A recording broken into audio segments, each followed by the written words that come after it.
through food. In this episode of Relish, we meet a young couple who share their unlikely love story. She's from South Africa, of Indian heritage. He's from China and fulfilled his wanderlust with a move to South Africa and back. She's learned to expand her culinary tastes, but still craves her country's home cooking. He's been an Asian food artist and knows a good way to win a woman's heart starts with delicious food. Hi, my name is Dilshaad and this is my husband David. 大家好，我叫 David. And this is our baby Emma. Emma. Say hello. Dilshaad Saib and David Gore live in a small apartment in downtown Shanghai. They have each other, their dog Emma, and busy careers. Dilshaad works as a teacher for a foreign-owned training centre for English learners. His love of high-tech stuff has landed him a sales job at an Apple store. Their romance began when they both worked in a restaurant and continues to centre on cuisine. My husband David and I met in South Africa when I was working at John Dory's as a waitress while I was in college. And he was working at the same restaurant as a chef. He was a sushi chef. So that's how I met him. I don't think I've ever had authentic Chinese food before meeting David. Sushi is the first authentic Asian food that I've ever eaten. When I first met David, actually, I thought he was very quiet, very shy, but I know now it's because he couldn't really speak much English. And so he couldn't really talk to me because his English was very poor and I couldn't speak any Chinese. So I just kind of knew him from a distance as the guy who works in the sushi bar. 我就在那个人群之中看到他了，第一眼就看到他了，然后我就其实心里给我的感觉就是，我觉得我会认定他了。中国有句话有叫一见钟情。He would make some special kind of sushi for me with just fruit in it. And it wasn't on the John Dory's menu, but it really was the best sushi I ever had. And so he would also, apart from fruit sushi, he would try to integrate other things that I really like to eat, like fried chicken and cheese and chilies. And so he'd make special kinds of sushi with these ingredients, brand new creations that were just so amazing. 这个是豆腐吗？鸡蛋做的。鸡蛋啊。一般俘虏一个人的心，就一定先要俘虏他的胃。So David and I were friends for a long time, about 2 years, and finally I think he started to like me, so he would ask me to go out with him now and then, and I would decline a lot in the beginning because we can't speak each other's languages. 被女士拒绝，我觉得不是什么大事，毕竟我当时跟她了解的还是比较少，我觉得给她一些时间，给我自己一些时间，这是最好的一个选择。He prepared for 2 years. He spent 2 years learning English and trying to communicate with me. And finally it worked. 说句实在话，没有干过比这更累的事了。David also spent a lot of time in the gym because when I met him, actually he was a little bit bigger than he is now. 健身也是因为南非比较不那么安全，然后我把自己练壮一点，最起码以后可以保护这位女士。And when I saw him again 6 months later, it was like a completely different person. Yeah, apart from that, he was just always really kind, really polite. Yeah, very, very, very nice. And in 2008, we started dating around May or June. And about a year and a half later, in September 2009, we got married. We decided to get married because it just felt like the time was right. We were both very young, but we've been married 7.5 years now, so it was the right decision. And soon after that, to learn more about Chinese culture and to learn some Mandarin, I decided to move to China. My initial plan was to only move here for 1 year. And now I've been here 7 going on 8 years.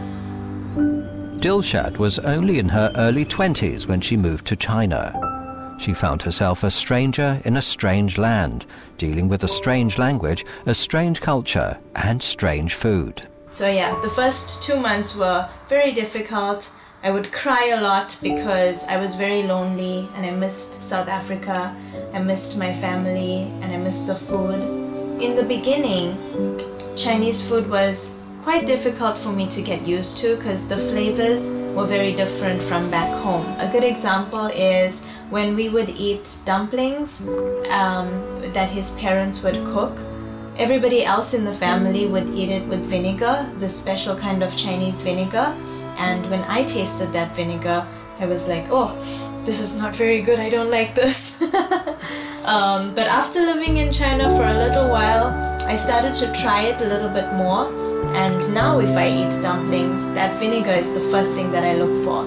It's really, really good. It's what makes the food so tasty. And so, yeah, my taste buds really changed. I lived with his mom and dad, who are very, very nice to me. We lived together for about 1.5 years when we first moved to China. They always asked me some questions, tried to find out what things I like to eat, and try to go around Beijing and find those things for me to make it feel a little bit more like home. His mom was also really helpful in my language learning. She would often write some Chinese characters for simple Chinese words and stick them around the house so that I can try to learn Chinese faster, so that I can get to know China better and enjoy living here. Dilshaad's improving language skills and acceptance of Chinese cuisine gradually made life in Beijing more interesting. She also found work as an English teacher and began to seriously study Chinese, eventually earning a certificate in Mandarin that helped expand her work opportunities. As the challenges of life in Beijing began to fade, Dilshaad got a pleasant and familiar surprise. Her sister came to check out Beijing and decided to follow in Dilshaad's footsteps. Dilshaad's sister, Najma Saeed, is also an English teacher now, but her career started in the kitchen. Dilshaad will snatch a little leisure from her busy life to see her sister. The two sisters have lunch in an Indian restaurant, dining on their favorite family tastes. In South Africa, I actually worked as a chef for 3 years in a hotel, and I wanted to take a little bit of a break. I came to Beijing in 2013. It was initially to visit my sister on holiday for about 4 weeks, and now I've been living here for 4 years. I didn't imagine that I would enjoy teaching English so much, so I found lots of joy in that. So I decided to stay here for longer and do this. He was like, of course she can come. I really, really miss the taste of food from home. My family background is Indian, so when I was young, growing up, like almost all the food that my mom cooks is Indian food. So eating Indian food reminds me of home.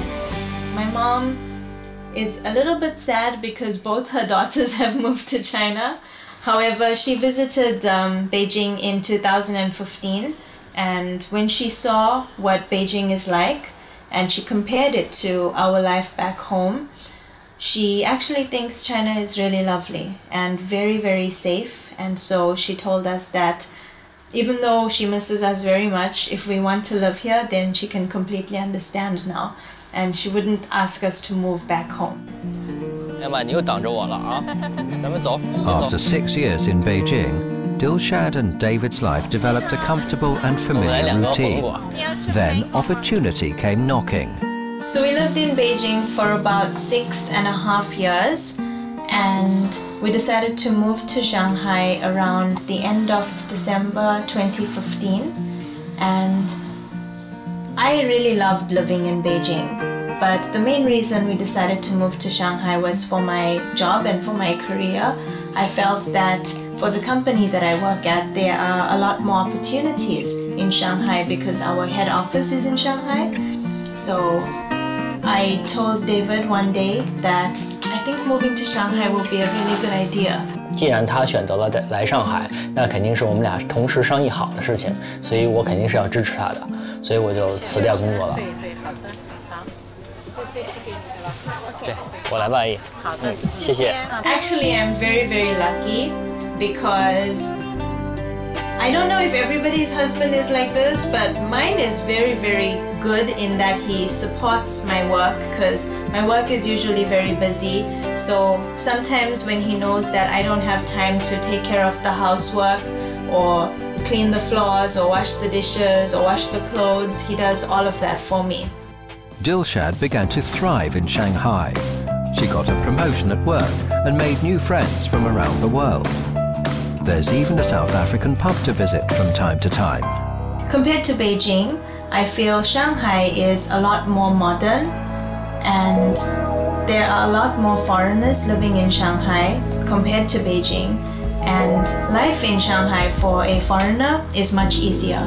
A lot more people speak English. I am really glad that I spent my first 6 years in Beijing because it forced me to learn Chinese more. And I think if I just moved to Shanghai initially, I wouldn't have tried that hard because I didn't really have to learn Chinese. For me, I think the smell of spices or Indian food reminds me of Durban. For Beijing, the smell of chuar, which is meat on a stick, is probably the thing I miss most. And for Shanghai, most likely Western food.